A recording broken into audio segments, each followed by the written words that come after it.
All right, so picture this.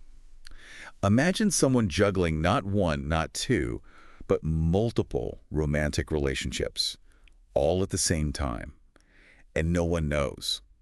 Could you pull it off? Huh. I mean, seriously, think about it. The logistics, the emotional intelligence, the sheer audacity of it all. Well, believe it or not, someone actually is. Oh, yeah. Her name's Sarah. And her story has, well, kind of exploded online. And it's left a lot of people, myself included, kind of scratching their heads. Like, how is she doing this? Yeah. And what does it say about, modern relationships, especially in the age of, like, all this online stuff? Yeah. Exactly. So that's exactly what we're going to be diving into today. Let's do it. Really going deep on this one, folks. And to help us navigate this whole crazy situation, I've got two amazing guests with me today. First up, we've got relationship expert, Dr. Emily Carter. Hi, everyone. And we've also got social media influencer, Noah Thompson. Hey. So, Dr. Carter, let's start with the basics here. Yeah. How on earth does someone like Sarah, even begin to pull this off? It's like, it's got to take some serious skill, right? Oh, absolutely. It's interesting because I think a lot of people, when they hear about this, they immediately jump to, like, secrecy and deception, right? Right. And while that's certainly a part of it, I think the real key here is compartmentalization. Compartmentalization. Yeah, like, imagine your brain is like a filing cabinet, and you've got these separate files for each relationship. Yeah. And Sarah, she's essentially creating these, like, really distinct mental spaces for each of these relationships. So they don't overlap. So she's not just keeping secrets, she's like actively separating these parts of her life in her head. Exactly. And that allows her to really focus on each interaction, without letting those details bleed into each other. Wow.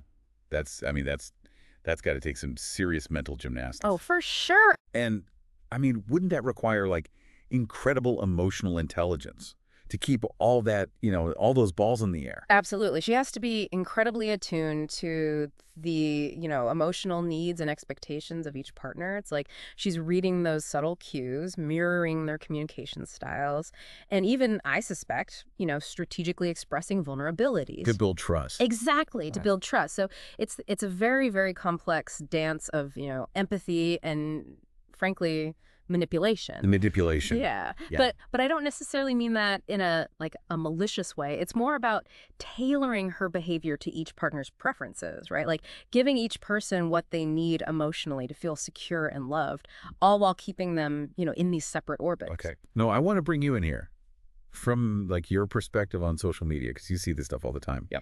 How do you think Sarah's using like online platforms to help maintain this whole facade? Oh, social media. That's like her secret weapon, right? I mean, think about it. She's probably a master of curating different online personas, each one tailored to the specific relationship she's in. So like posting different things for different people. Exactly, like photos, updates, you name it, all carefully crafted to align with the interests and expectations of each partner. So her online presence never contradicts the narrative she's built for that specific relationship. So it's like she's living like multiple lives online. Yeah, in a way she is. It's wild. She's created these like echo chambers where each partner only sees the version of her that they expect to see. It's calculated, that's for sure. But man, is it effective. Like, it's incredibly effective at keeping up the illusion. This is fascinating. But I got to ask, Dr. Carter, is all this like, is it sustainable? Can she keep this up forever? Yeah. What are the potential consequences here long term? She might be incredibly skilled at juggling all of this right now. Like, she's clearly got a system down. But let's be real, the foundation of this whole thing is a lack of transparency. And I think over time, the pressure to maintain all these separate realities, I think it could become overwhelming. Even the smallest slip up and boom, the whole thing could unravel. And I imagine the emotional toll, not just on Sarah, but on everyone involved. It's got to be pretty heavy, right? Oh, absolutely.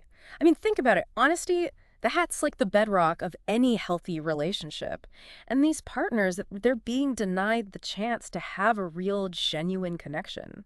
So the potential for hurt and betrayal, it's huge. So, yeah, we can kind of marvel at Sarah's ability to, pull this whole thing off. But it sounds like there's a pretty dark side to this story, too. Right. It's a good reminder that, true connection, it's built on honesty. It's built on vulnerability, not on, like, carefully constructed personas. I think that's such a good point. Sarah's story, it's definitely fascinating, but it is also a cautionary tale, especially in this day and age where, let's face it, we're constantly bombarded with these, like, perfect images and these carefully crafted narratives online. Yeah. It's more important now than ever to seek out authentic connections. Right. Connections that are based on genuine shared experiences. Yeah. And that takes courage, right? It takes vulnerability, and it takes a willingness to kind of let go of that need for perfect control. Which, yeah, it's tough, it's a challenge, but the rewards of that genuine connection, oh man, they so outweigh the, I don't know, like the fleeting satisfaction of a perfectly curated facade. That's a great point. And I think it leaves all of us with a lot to think about. Right. Like, how can we make sure that the relationships we're building, that those are based on genuine connection Yeah. and not just, on carefully constructed facades? Yeah. It's a question we're thinking about, especially as we all try to navigate this, increasingly complex world of modern relationships. So, Yeah. yeah, some food for thought for everyone out there. Absolutely. Thanks for joining us today, Dr. Carter. My pleasure. And Noah, always great to have you. Thanks for having me. And for everyone listening, thanks for tuning in to another deep dive. We'll catch you next time.